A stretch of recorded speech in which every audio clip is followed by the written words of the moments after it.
ನಮಸ್ತೆ ಸ್ನೇಹಿತರೆ, ಕ್ವಿಕ್ ಮನರಂಜನೆಗೆ ಸ್ವಾಗತ. ಸೀರಿಯಲ್ ವೀಕ್ಷಕರಿಗೆ ಧಾರಾವಾಹಿಗಳ ಬಗ್ಗೆ ಎಷ್ಟು ಪ್ರೀತಿ ಇರುತ್ತೋ ಅಷ್ಟೇ ಕುತೂಹಲ ಕೂಡ ಇರುತ್ತೆ. ಯಾವ ಧಾರಾವಾಹಿ ಎಷ್ಟು TRPಯನ್ನು ಪಡೆದಿದೆ ಅಂತ ತಿಳ್ಕೊಳ್ಳೋ ಬಗ್ಗೆ ಕೂಡ ಕುತೂಹಲ ಇರುತ್ತೆ ಅಂತಾನೆ ಹೇಳ್ಬೋದು. ಹಾಗೆ ಈ ವಾರದ TRP ಲಿಸ್ಟ್ ಕೂಡ ಈಗ ಹೊರಗೆ ಬಿದ್ದಿದೆ. ಅದನ್ನ ಕೇಳಿದ್ರೆ ನೀವು ಖಂಡಿತವಾಗಿಯೂ ಶಾಕ್ ಆಗ್ತೀರಾ. ಯಾಕಂದ್ರೆ ಈ ಬಾರಿಯ TRPಯಲ್ಲಿ ಅಷ್ಟೊಂದು ಬದಲಾವಣೆಗಳಾಗಿದೆ. ಕೆಲವೇ ವಾರಗಳ ಹಿಂದೆ ನಂಬರ್ 1 ಸ್ಥಾನದಲ್ಲಿ ಇರ್ತಿದ್ದಂತಹ ಧಾರಾವಾಹಿಗಳು ಈಗ ಭಾರಿ ಕುಸಿತವನ್ನ ಕಂಡಿದೆ. ಯಾವುದಾ ಧಾರಾವಾಹಿಗಳು, ಯಾಕೆ ಹೀಗಾಯ್ತು, ಅದೆಲ್ಲದರ ಬಗ್ಗೆ ಸಂಪೂರ್ಣ ಮಾಹಿತಿಯನ್ನು ನಿಮಗೆ ಈ ವಿಡಿಯೋದಲ್ಲಿ ತಿಳಿಸಿಕೊಡ್ತೀನಿ. ಆದ್ರಿಂದ ಸ್ವಲ್ಪವೂ ಸ್ಕಿಪ್ ಮಾಡದೆ ಪೂರ್ತಿ ನೋಡಿ. ಹಾಗೆ ನೀವಿನ್ನೂ ನಮ್ಮ ಚಾನಲ್ನ ಸಬ್ಸ್ಕ್ರೈಬ್ ಮಾಡಿಲ್ಲ ಅಂತಂದ್ರೆ ದಯವಿಟ್ಟು ಸಬ್ಸ್ಕ್ರೈಬ್ ಮಾಡಿ. ಹೌದು ಸ್ನೇಹಿತರೆ, ಈ ವರ್ಷದ 36ನೇ ವಾರದ ಟೆಲಿವಿಷನ್ ರೇಟಿಂಗ್ ಡೇಟಾ ಈಗ ಹೊರಬಿದ್ದಿದೆ. ಅಂತಂದ್ರೆ TRP ಲಿಸ್ಟ್ ಈಗ ಹೊರಬಿದ್ದಿದೆ. ಈ ಬಾರಿ ನಂಬರ್ 1 ಸ್ಥಾನವನ್ನ ಪಡೆದಿರುವಂತಹ ಸೀರಿಯಲ್ ಯಾವುದು ಗೊತ್ತಾ? Once again Karna. ಹೌದು, ಕಿರಣ್ ರಾಜ್, ಭವ್ಯ ಗೌಡ, ನಮ್ರತಾ ಗೌಡ ಮುಖ್ಯ ಭೂಮಿಕೆಯಲ್ಲಿರುವಂತಹ ಕರ್ಣ ಧಾರಾವಾಹಿಗೆ ಭರ್ಜರಿ ರೆಸ್ಪಾನ್ಸ್ ಲಭ್ಯ ಆಗ್ತಾ ಇದೆ. ದಿನೇ ದಿನೇ ಡಾಕ್ಟರ್ ಕರ್ಣನಿಗೆ ಫ್ಯಾನ್ಸ್ ಫಾಲೋವಿಂಗ್ ಜಾಸ್ತಿ ಆಗ್ತಾ ಇದೆ ಅಂತಾನೆ ಹೇಳ್ಬೋದು. ಈ ಬಾರಿ 9.5 TVR ಅನ್ನ ದಾಖಲಿಸುವ ಮೂಲಕ ಮೊದಲ ಸ್ಥಾನದಲ್ಲಿ ಕರ್ಣ ಸೀರಿಯಲ್ ಮುಂದುವರೆದಿದೆ ಅಂತಾನೆ ಹೇಳ್ಬೋದು.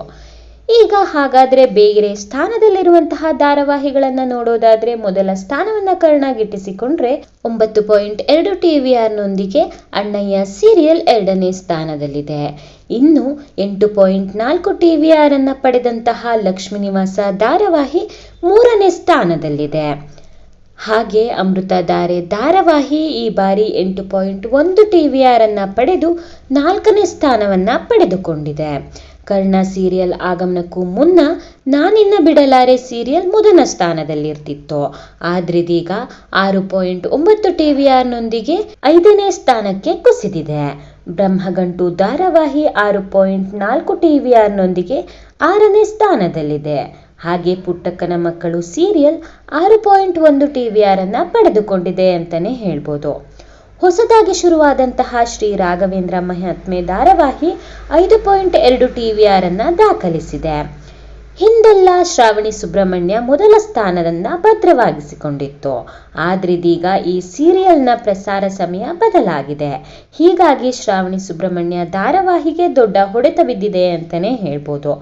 ದೊಡ್ಡ ತಿರುವಿದ್ದರೂ ಶ್ರಾವಣಿ ಸುಬ್ರಹ್ಮಣ್ಯ ಸೀರಿಯಲ್ ಕೇವಲ 4.4 TVR ಅನ್ನ ಪಡೆದು ಜೀ ಕನ್ನಡ ವಾಹಿನಿಯಲ್ಲಿ ಕಡೆಯ ಸ್ಥಾನವನ್ನ ಪಡೆಯುವಂತಾಗಿದೆ. ಇನ್ನು ಕಲರ್ಸ್ ಕನ್ನಡ ಧಾರಾವಾಹಿಗಳ ವಿಚಾರಕ್ಕೆ ಬರೋದಾದ್ರೆ ಇತ್ತೀಚೆಗಷ್ಟೇ ಶುರುವಾದಂತಹ ನಂದಗೋಕುಲ ಧಾರಾವಾಹಿ 5.6 TVR ಅನ್ನ ದಾಖಲಿಸಿದೆ. 9 ಗಂಟೆಗೆ ಪ್ರಸಾರ ಆಗ್ತಾ ಇರುವಂತಹ ಧಾರಾವಾಹಿಗಳ ಪೈಕಿ ನಂದಗೋಕುಲ ಹೆಚ್ಚು TRPಯನ್ನ ಪಡೆದು ಹೊಸ ರೆಕಾರ್ಡ್ ಅನ್ನ ಸೃಷ್ಟಿಸಿದೆ ಅಂತಾನೆ ಹೇಳ್ಬಹುದು. ಮುದ್ದು ಸೊಸೆ ಹಾಗೂ ಭಾಗ್ಯಲಕ್ಷ್ಮಿ ಧಾರಾವಾಹಿಗಳು ತಲಾ 4.9 TVR ಅನ್ನ ಪಡೆದು 2ನೇ ಸ್ಥಾನದಲ್ಲಿದೆ. ಹಾಗೆ ಇತ್ತೀಚೆಗಷ್ಟೇ ಶುರುವಾದಂತಹ ಪ್ರೇಮ ಕಾವ್ಯ ಧಾರಾವಾಹಿ 4.3 TVR ಅನ್ನ ಪಡೆದ್ರೆ ಭಾರ್ಗವಿ LLB ಸೀರಿಯಲ್ 4.2 TVR ಅನ್ನ ದಾಖಲಿಸಿದೆ. ನಿನಗಾಗಿ ಧಾರಾವಾಹಿ 4 TVR ಅನ್ನ ಗಿಟ್ಟಿಸಿಕೊಂಡಿದೆ. ಹಾಗೆ ದೃಷ್ಟಿಬಟ್ಟು ಸೀರಿಯಲ್ 2.4 TVR ಅನ್ನ ಪಡೆದಿದೆ. ಕಳೆದ ಕೆಲ ದಿನಗಳಿಂದ ಯಜಮಾನ ಹಾಗೂ ರಾಮಚಾರಿ ಸೀರಿಯಲ್ಗಳ ಮಹಾಸಂಗಮದ ಸಂಚಿಕೆಗಳು ಪ್ರಸಾರ ಆಗ್ತಾ ಇದೆ. ಈ ಸಂಗಮಕ್ಕೆ 3.8 TVR ಬಂದಿದೆ ಅಂತಾನೆ ಹೇಳ್ಬೋದು.